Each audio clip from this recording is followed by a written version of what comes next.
ലഹരിയിലൂടെ സാമൂഹ്യ മാധ്യമങ്ങളിൽ തരംഗമായ വൈറൽ ഗായകൻ ഇനി ലഹരിമുക്ത ജീവിതം നയിക്കും. കേൾവിക്കാർക്ക് ഗാനാസ്വാദന ലഹരി സമ്മാനിച്ച് സാമൂഹ്യ മാധ്യമങ്ങളിൽ തരംഗമായ ഗായകൻ ഇനി ലഹരിമുക്ത ജീവിതം നയിക്കും.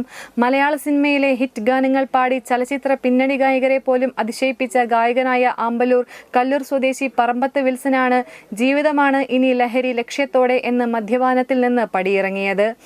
ഏതാനും ദിവസങ്ങൾക്ക് മുമ്പ് തൃക്കൂർ പഞ്ചായത്ത് ഓഫീസിൽ മെമ്പറെ കാണാനെത്തിയ വിൽസൺ ഇദ്ദേഹം പാട്ടുകാരനാണെന്ന് അറിയാവുന്ന ചിലർ ഇദ്ദേഹത്തോട് പാട്ടുപാടുവാൻ ആവശ്യപ്പെടുകയായിരുന്നു.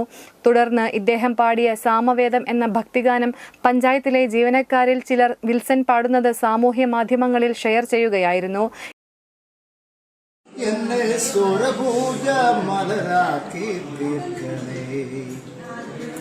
പൂവണിക്കാടിനു ചാരെ പുണ്യാഹക്കടവ് പുകരും സമതൻ സുന്ദരശീല് പൂവണിക്കാടിനു ചാരെ പുണ്യാഹക്കടവ് പുലരും സമതൻ സുന്ദരശീല് സ്വാമിക്ക് പമ്പയൊരു പൂണൂലേ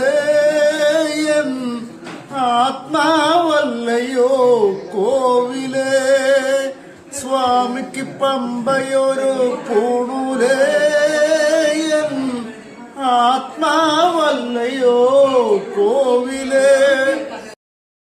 ഇത് മലയാള ചലച്ചിത്ര പിന്നണി ഗായകൻ MG ശ്രീകുമാർ ഷെയർ ചെയ്തതോടെയാണ് ലോകമെമ്പാടുമുള്ള ആളുകൾ വിൽസൺ എന്ന സാധാരണക്കാരന്റെ കഴിവ് തിരിച്ചറിഞ്ഞത്. വെറും 8 മാസം മാത്രം സംഗീതം അഭ്യസിച്ചിട്ടുള്ള ഇദ്ദേഹം മലയാളം, തെലുങ്ക്, തമിഴ്, ഹിന്ദി ചലച്ചിത്ര ഗാനങ്ങളും ഭക്തിഗാനങ്ങളും ഇദ്ദേഹം ആലപിക്കും. വർഷങ്ങൾക്ക് മുൻപ് ദേവാലയത്തിലെ ക്വയർ ടീമിൽ അംഗമായും ഇദ്ദേഹം പ്രവർത്തിച്ചിട്ടുണ്ട്. മദ്യത്തിന്റെ ലഹരിയും കൂടെയുള്ള ഇദ്ദേഹത്തെ സമീപവാസിയും എക്സൈസ് ഇൻസ്പെക്ടറുമായ രാജുവിന്റെ നേതൃത്വത്തിൽ ചാലക്കുടി താലൂക്ക് ആശുപത്രി പ്രവർത്തിക്കുന്ന ലഹരിമോചന ചികിത്സാ കേന്ദ്രത്തിലേക്ക് മാറ്റുകയായിരുന്നു. എന്നിട്ട് പറഞ്ഞു, ഞാൻ പെരുന്നാൾ കഴിഞ്ഞിട്ട് ഞാൻ വരാം. പെരുന്നാൾ കഴിഞ്ഞ് പിറ്റേ ദിവസം തന്നെ സാറിൻ്റെ വീട്ടിൽ ഞാൻ പോയി. അവിടെ ചെന്നപ്പോൾ ആൾ പറഞ്ഞു, നാളെ പോകാം നമുക്ക് ചൊവ്വാഴ്ച. അങ്ങനെ ചൊവ്വാഴ്ച ഞങ്ങൾ ആളെന്നെ കൊണ്ടുവന്നാക്കിയ ഒരു മെമ്പറും ഉണ്ടായിരുന്നു കൂടെ, എൻ്റെ ഭാര്യ ഉണ്ടായിരുന്നു. ഞാനും ഭാര്യയും കൂടിയിട്ട് ഞങ്ങൾ ഒരു 8 ദിവസം ഇവിടെ നിന്നു.